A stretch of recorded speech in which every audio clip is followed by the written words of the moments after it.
Thank you for subscribing to our channel. Today is Friday, November 13, 2020. CNN report: How to advance your career when you're working at home. Motivation can be hard to come by these days, especially if you're working from home. If you are feeling like your career has been in a holding pattern this year, it's not too late to jump-start it. Many people are worried that because they are out of the office and not interacting and engaging with colleagues or clients in the same way they did before, that it feels like life is on hold in some ways, said Dory Clark, author of Entrepreneurial You. CNN report: It's the golden age of sports betting. Several more states voted to legalize sports betting last week, and the good news for the gambling industry continues. DraftKings and the owner of FanDuel both reported solid results this week thanks to the return of many live sports this summer. For the first time, bettors could wager on all four major team sports in the third quarter: baseball, basketball, hockey and football. That never happens, and the companies clearly benefited from this coronavirus-fueled quirk in the sports calendar. CNN report: Disney Plus is up to nearly 74 million subscribers. Disney Plus is bailing out Disney. The streaming service netted nearly 74 million subscribers by the end of the quarter, surpassing estimates and giving Wall Street a rare reason to cheer the struggling media company. Disney's DIS stock was up as much as 5% in after-hours trading. The streaming platform was one of the only bright signs for Disney. For its fiscal year, which ended in October, Disney was hammered by the coronavirus pandemic. BBC report: Coronavirus, Italy extends red zones as infections soar. Campania and Tuscany will join other regions placed under the strictest lockdown measures from Sunday. Authorities in Campania, which includes Naples, have warned that the health system there is close to collapse. Friday's announcement came as Italy confirmed 40,902 new infections, its highest ever daily total. It passed the 1 million mark earlier this week and there have been more than 44,000 deaths. Deutsche Welle report: Croatia, former PM Sanader found guilty of corruption, again, sentenced to 8 more years. A Croatian court on Friday convicted former Prime Minister Ivo Sanader of corruption and sentenced him to 8 years in jail for funneling millions in state cash through an advertising agency for personal gain. The country court in Zagreb ruled that Sanader had created a group to perform criminal activities which acted upon his instructions. The 67-year-old served as Croatia's prime minister from 2003 to 2009. Fox report: At least 7 dead, 2 missing in North Carolina flash floods. At least 7 people were reportedly killed and 2 others are missing after heavy rainstorms in North Carolina spurred dangerous flash flooding. The National Weather Service had issued several flash flood warnings on Thursday, as torrents of rain stretched from Charlotte into the capital of Raleigh. On Thursday, Alexander County officials said the flooding claimed at least 4 lives at a family campground in Hiddenite. Fox report: Michigan governor seeks shutdown of Great Lakes oil pipeline. Traverse City, Michigan Gov. Gretchen Whitmer took legal action Friday to shut down a pipeline that carries oil beneath a channel that links 2 of the Great Lakes. Whitmer's office notified the Canadian company that it was revoking an easement granted in 1953 to extend a roughly 4-mile (6.4 kilometer) section of the pipeline through the Straits of Mackinac. The revocation will take effect within 180 days, at which point the flow of oil must stop. Deutsche Welle report: Germany blasts Russia's sanctions plan over Navalny. Germany on Friday hit back at Russia after it pledged to sanction German and French officials amid a row over the poisoning of opposition figure Alexei Navalny. EU member states agreed to issue sanctions against 6 Russian officials in October, including the head of the FSB Internal Security Agency, arguing that the Kremlin's security services must have been complicit in the 44-year-old anti-corruption campaigner's fate. Fox report: China congratulates Biden, but few U.S. policy changes seen. China on Friday became one of the last major countries to congratulate U.S. President-elect Joe Biden, who is expected to make few changes to U.S. policy in conflicts with Beijing over trade, technology and security.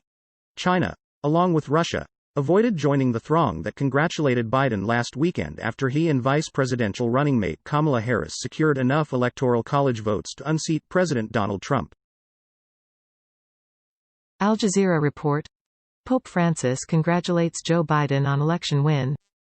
President-elect Joe Biden, a lifelong Roman Catholic, has spoken to Pope Francis, despite President Donald Trump refusing to concede. Biden's transition team said in a statement that in a phone call on Thursday, the president-elect thanked Francis for extending blessings and congratulations and noted his appreciation. He also saluted the pontiff's leadership in promoting peace, reconciliation and the common bonds of humanity around the world. Fox report. Strong typhoon leaves 42 dead, 20 missing in Philippines. Manila, Philippines. AP. Thick mud and debris coated many villages around the Philippine capital on Friday after a typhoon killed at least 42 people and caused extensive flooding that sent people fleeing to their roofs, officials said. Troops, police, Coast Guard and disaster response teams rescued tens of thousands of people, including many who flooded radio and TV networks and social media with desperate pleas for help. BBC report. Bangladeshi teen wins award for anti-cyberbullying app. Saadat Rahman, 17, was inspired to create a mobile app to help young people report online abuse after hearing about a 15-year-old girl who took her own life because of bullying. About 1,800 teenagers in his local district have now used the app. Nobel laureate Malala Yousafzai described him as an inspiration. He's calling on young people all over the world to stop cyberbullying and to help peers in their community who suffer from mental and emotional violence. Saadat is a true changemaker. CNN report. Apple's newest and tiniest iPhone feels like a throwback. You'll either love it or hate it.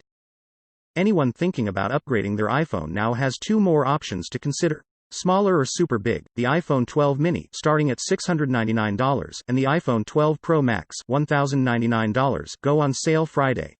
They join a lineup that includes the iPhone 12, $799, and iPhone 12 Pro, $999, both of which went on sale last month. Read our review of the 12 and Pro here.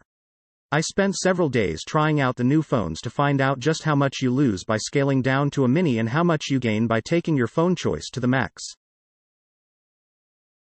Al Jazeera report. Hailing a space taxi, SpaceX, NASA ready commercial fleet. The International Space Station is about to get more crowded. NASA will launch 4 astronauts aboard a SpaceX Dragon capsule this weekend in the company's first regular crew rotation to the orbiting lab. The trip, 3 months after SpaceX completed a high-profile trial run, will open a new era in human spaceflight for NASA as commercial firms start dominating U.S. missions in low Earth orbit.